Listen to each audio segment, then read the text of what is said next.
অবশেষে আমাদের বড় বোন জুতা কিনলো। তো গত রাতে চলে যাই ৩ বোন মিলে মার্কেটে আমাদের বড় বোন জুতা কিনবে বলে। কয়েকদিন আগেও গিয়েছিলাম জুতা কিনতে, কিন্তু তার কোনো কিছুই পছন্দ হয়নি।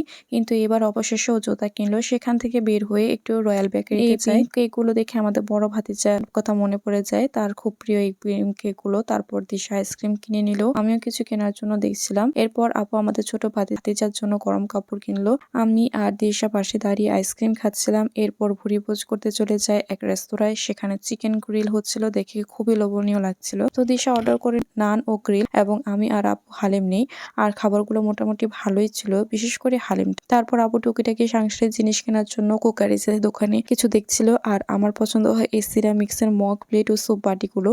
এই আর্টিফিশিয়াল লতাগুলো ভালো লাগছিল দেখতে। রাতের বেলা মার্কেটে সবজিগুলোর দোকান সেই জট থাকে, মার্কেটের ভেতরে যাওয়ার সময় তা টের পাওয়া যাচ্ছিল। আদিবা বলছিল জিলেপি খাবে, তাই বাসা সবার জন্য জিলেপি কিনে নিল আপু। তার কসমেটিক্স এর দোকানে যাই, আমার আলপিন শেষ হয়ে গেছে, তাই আলপিন কিনে নিই। আর এইদিকে এন্টিকের কানের দুলগুলো দেখতে বেশ লাগছিল। কাপড়ের দোকানে গিয়ে কিছু কাপড় পছন্দ করলাম নেক্সট ট্রিপে ইনশাল্লাহ পরে যাওয়ার জন্য। শীতের জামা কাপড় মার্কেটে প্রায় চলে এসেছে, কিন্তু শীত আসার নাম নেই। একটা বাচ্চার জামা কাপড়ের দোকানে দাঁড়ায় আমাদের ছোট ভাতিজার জন্য বড় গরম জামা কাপড় কিনবে বলে। পাশের দোকানে এই নাইট ড্রেস গুলো ছিল, ভালোই লাগছিল দেখতে। এই তো কেনাকাটা শেষ করে বাড়ির উদ্দেশ্যে রওনা দেই। So that's all for today. See you in next vlog.